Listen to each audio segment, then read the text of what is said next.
Yes, ibihe byiza rwose nanone inshuti bakunzi bacu mudahwema kudukurikira umunsi ku munsi mu makuru n'ibiganiro bitandukanye tudahwema kugenda tubagezaho. Hari update karabutaka, update zo kuri uyu mugoroba tugiye kugaruka mu by'ukuri ku makuru agezweho. Magingo aya ngaya ni breaking news gusa banza wumve.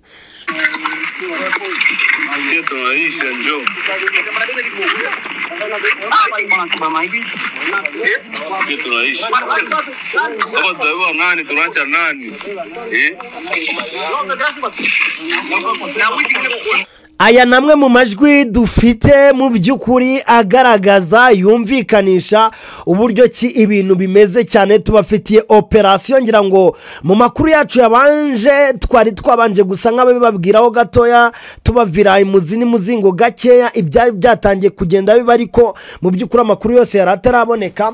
Ariko ubu ngubu ndagira ngo mumenyeshe yuko bidapfuka ibintu byarangiye neza kuva muri Burera kugera Ihusi kugera Karehe yose yarangije kuvamo burundu. Ahose na hantu intare za Sarambwe ziriwe zirukanka zifata. Mbega ibice byiza byafashwe n'intare za Sarambwe. Ndimo ndabona ibice bya Ihusi abari rwose yabagiye bareba kuri community ya WhatsApp nako ya YouTube yacu. Mwagiye mubibona ibiro by'umwami kwa mwami ahitwa Kamilo Gosa muri Shosho Ntare Frank. Uyu niwe witwa Shosho Ntare Frank, ni mwami Kamilo Gosa Ntare Frank. Ahangaha arangije gufatwa mu by'ukuri tubazaniye operation karahabutaka yo gufata Karehe. Ni breaking news, na makuru mu by'ukuri yarangije kujya hanze kare cyane. Turaza kubabwira ko kandi nanone umutwe wa M23 warangije nanone gukora inama karahabutaka hagati yabo ndetse n'abafite inshingano mu bijyanye n'amadini n'amatorero, harimo Kiliziya Gatolika ndetse n'abandi. Iyi nayo ni inama mu by'ukuri twabashije kumenya byinshi bitandukanye byayivugiwemo. Cyusabwa no kubana natwe rwose. Tubafitiye amavideo menshi, reka nze mbumvishe n'iyi ngiyi. Have sigaho wikongera guhendwa ukundi kuko Amir Real Estate twaje nk'igisubizo kuri wifuza kugura ikibanza cyiza mu karere ka Bugesera, by'umwihariko mu murenge wa Mwogo, aho guhera ku mafaranga y'u Rwanda $1,500,000 tuguye ikibanza cyiza ahantu heza watura ukaba witegeye ikibuga mpuzamahanga cy'indege cya Bugesera. Si ibyo gusa kandi Amir Real Estate tubafitiye amazu meza agurishwa ku giciro cyiza hano mu karere ka Bugesera. Akarusho utasanga handi nuko muri Amir Real Estate ku bakiriya bacu bamikora ringaniye tubafasha kwishyura mu byiciro. Akarusho Amir Real Estate dufasha abakiriya bacu kubona ibyangombwa byo kubaka n'iby'ubutaka, ndetse ababishaka tubafasha kubaka inzu bifuza badahenzwe kuko dufite abenjeniyeri bamenuje mu bijyanye n'ubwubatsi. Erega turi abanyamwuga. Amir Real Estate mwaduhamagara cyangwa mukatwandikira kuri WhatsApp ikurikira 0788 84 56 43 cyangwa 0753 54 76 506. Hamwe na Amir Real Estate turaheza. Mwumve uko ibintu bimeze.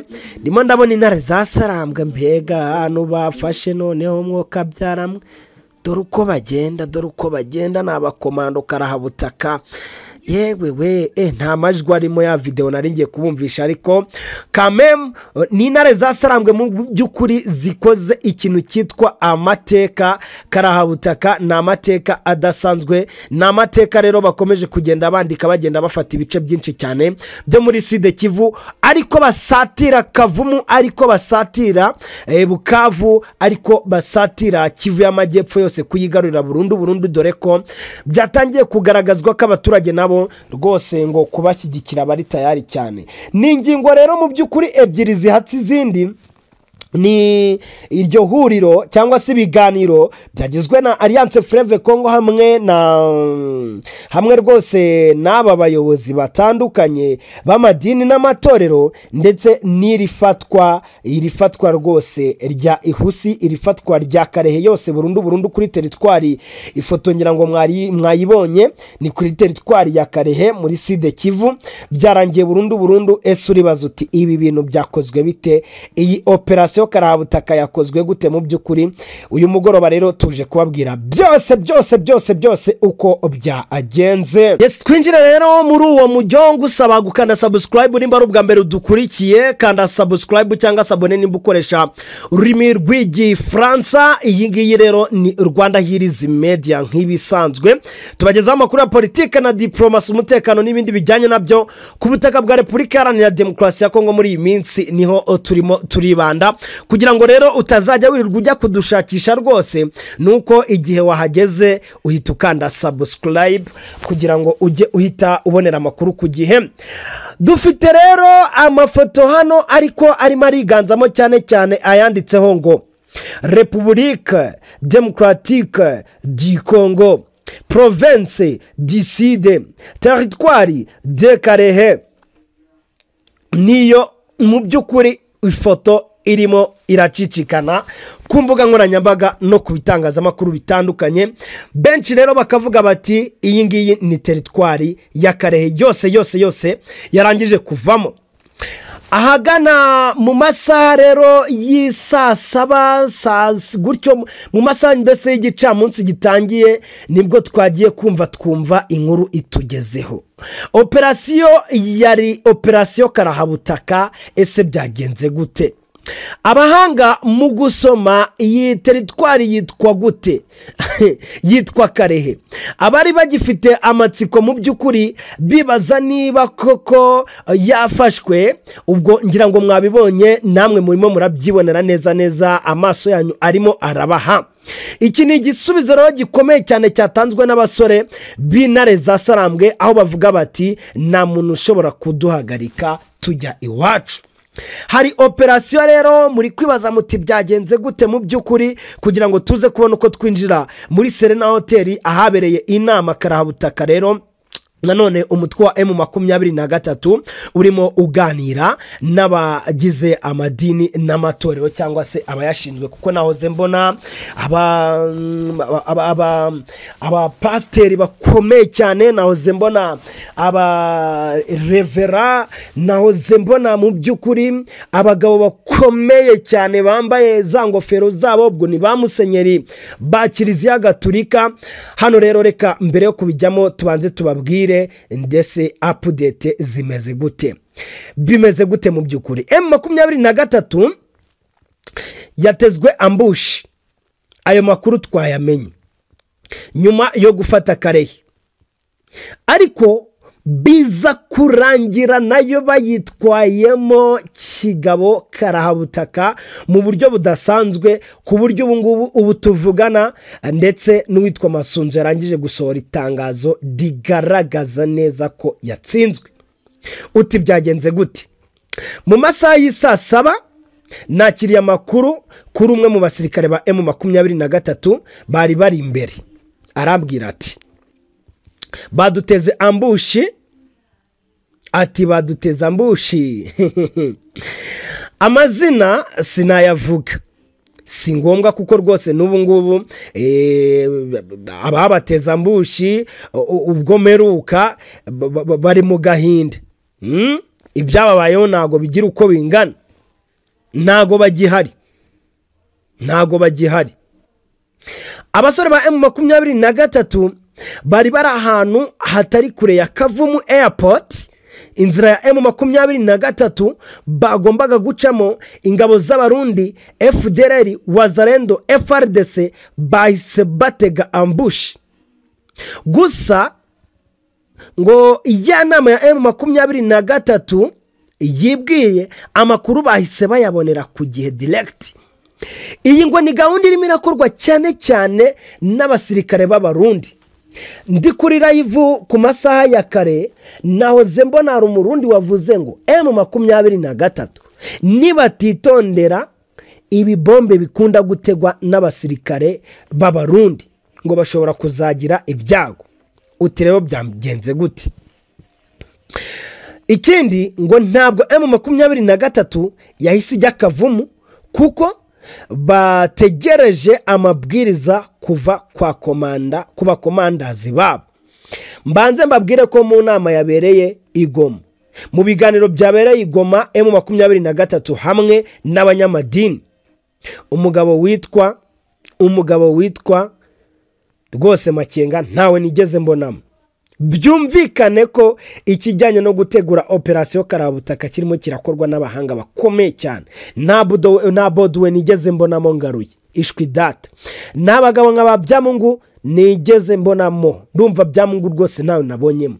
Umuntu nabonyemo ndaza kumubabwira ariko Uwiringoma namubonyemo, Lawrence Kanyuka namubonyemo, sava. Ubwo rero dukomereze kuri iyi ambushi yatezwe se byagenze gute?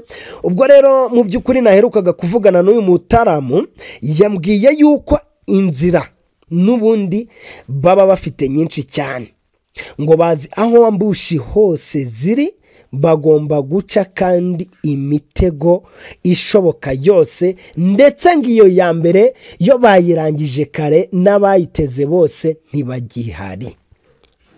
Ngo ntagihindutse rero bashobora gufata Kavumu kubera yuko ibisabwa byose barabifite. Abasirikare b'abarundi ngo bazava muri Kongo bajya muri Olympique kuko ngo kwiruka barabizi. Ngo abasirikare rwose b'u Burundi bazajya muri Jeux Olympique M23 rero ngo ihora ibirukansa cyane, ikabona neza yuko ngo baba bari kuyabangira ingata ngo ku rwego rwo hejuru. Ikindi rero ngo abarundi Uburundi ngo bwazanye umusada w'abaparakomando. Wamaye amakuru mu by'ukuri yambwiye yuko ngo bashobora kuba bazanye, urumva, ngo bazanye babandi twabonye bamanukaga mu bitaka bakagwa rwose ngo mu bihuru. Ngo ronga abo bakomando nawe wumve ibyabo. Mukomeze rero ngo mufatire iry'iburyo M23 kubera yuko ikomeje ibikorwa by'ubutabazi bw'abaturage bakomeje kugenda bayitakira.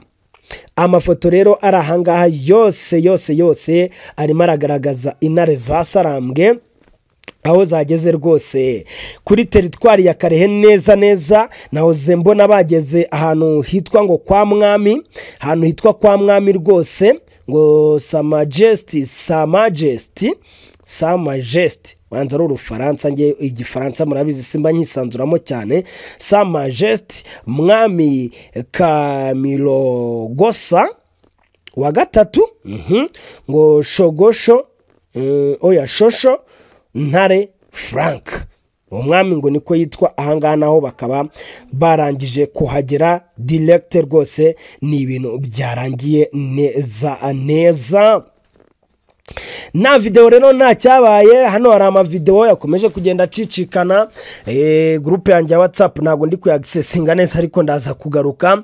Hari abasore rwose ba M23 muri Karehe nyuma y'imirwano ikaze cyane yasize rero abarundi benshi cyane, ngo bahasize ubuzima, abandi ndetse ngo bagahunga birukanka cyane. M23 rero ngo yahise itaha Karehe burundu. Ndakomeza kugenda rero mbakurikiranira mbabwire uko bimeze, ubwo update zindi ziri buze kugenda zikurikiraho nazo muragenda muzimenya mu buryo bumwe cyangwa ubundi. Mukanya nshobora no kuza kuri live rwose tukagenda dusangirira hamwe aya makuru akomeje kugenda acicikana. Ariko icyo nababwira mwabantu mwe, intambara yafashe indi ntera. Kavumu ubu ngubu yasatiriwe, byarangiye ubu ngubu ibintu mu by'ukuri byabaye ibindi. Karehe teritwari kuva yafashwe burundu bakayifata, ngira ngo murabizi bari babaye nk'abahasohoka, ariko yari reprise strategique, basohotse mu buryo bwa kinyamwuga, ariko ubu ngubu bahinjiye mu buryo bwa gisoda ku rwego rwo hejuru. Rero murumva ko ibintu ntago biri bworohe ahangaha. asiyo rwose yo gufata mu by'ukuri uyu mujyi cyangwa se iyi teritwari no operasiyo abantu benshi barimo baravuga bati mwoka byaramwe noneho izi ntare za Sarambwe ni kasha. Banza wumve abari barimo babivugaho.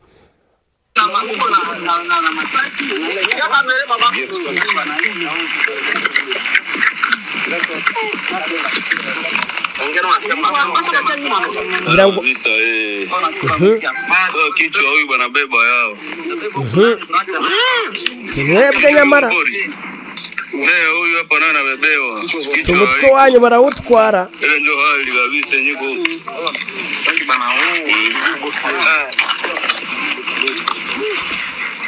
Manake maiti kwa kama ngapi hapa tu? Ati maiti ni nyinshi.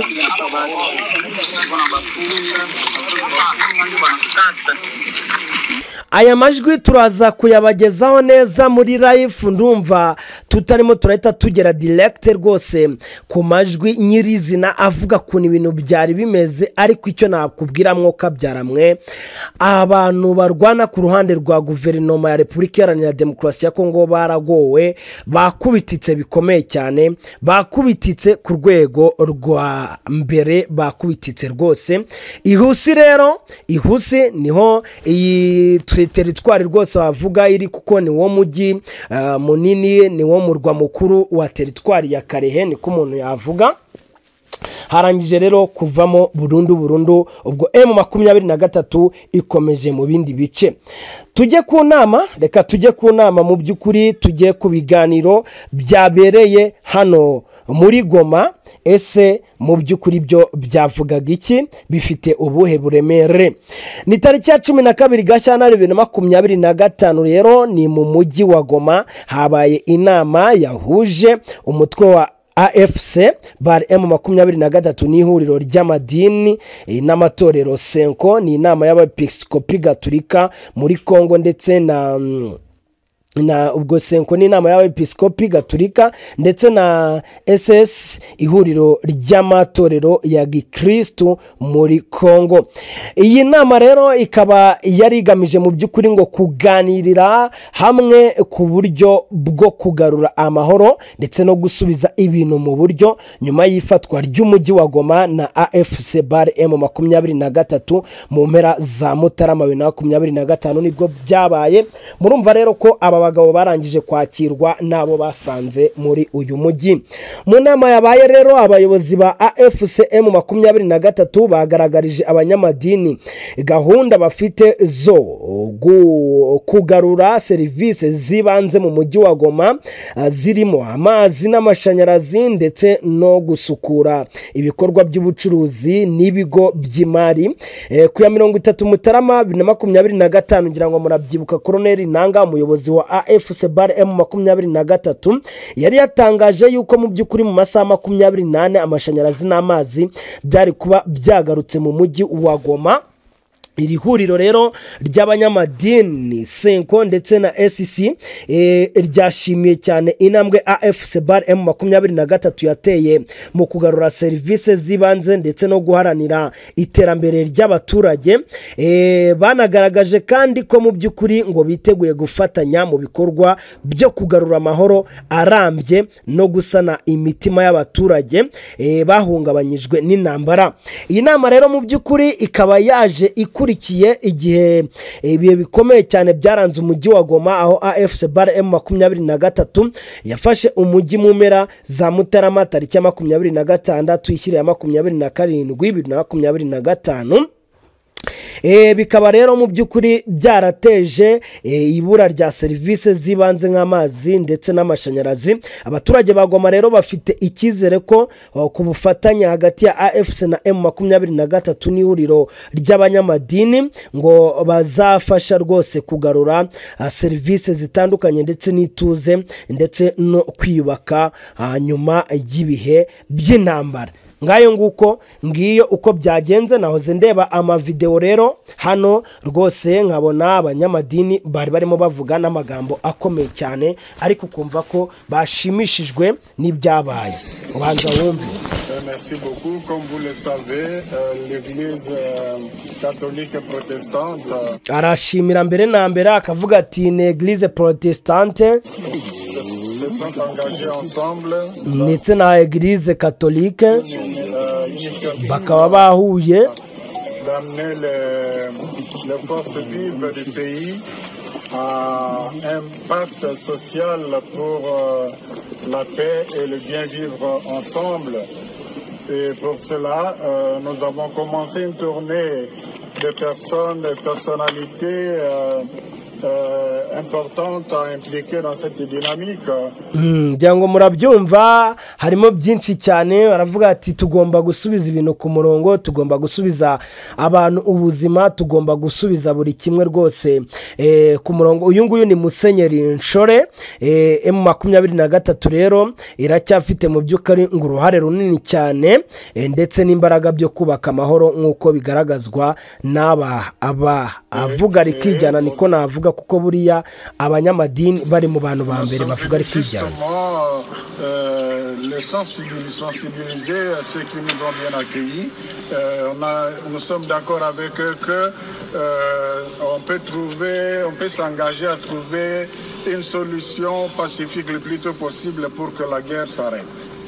Yes, ngira ngo murabyumva ko mu by'ukuri avuga ati tugiye gukora ibishoboka byose ibintu byongere bisubire mu murongo nyuma y'iyi ntambara. Rero navuga ko yashegeshe abaturage. Murumva rero ko byari umunyenga cyane rwose. Ndabona batangiriye babikoreye kuri Serena Hotel, abepiskopi Gatolika muri Repubulika Iharanira Demokarasi ya Kongo n'abahagarariye amadini n'amatorero ya Gikristo muri Repubulika Iharanira Demokarasi ya Kongo, by'umwihariko abo mu mujyi wa Goma baganiriye rwose. Ndabona ibiganiro bindi bagiye babirangiriza ahantu mbona hari amazi, sinzi nimba iriya hoteli ikora neza ku kiyaga cya Kivu cyangwa se byaba ari mu by'ukuri. Rero uburyo bumwe bakoresheje bwo kujya kuruhuka, ariko ntago twabitindaho cyane. Reka dusoreze ahangaha zarizo update kuri uyu mugoroba wo ku itariki ya 12 umwaka wa 2025. Tukaba turi ku munsi wa gatatu w'icyumweru, ubwo ni mu kwezi kwa kabiri nyine.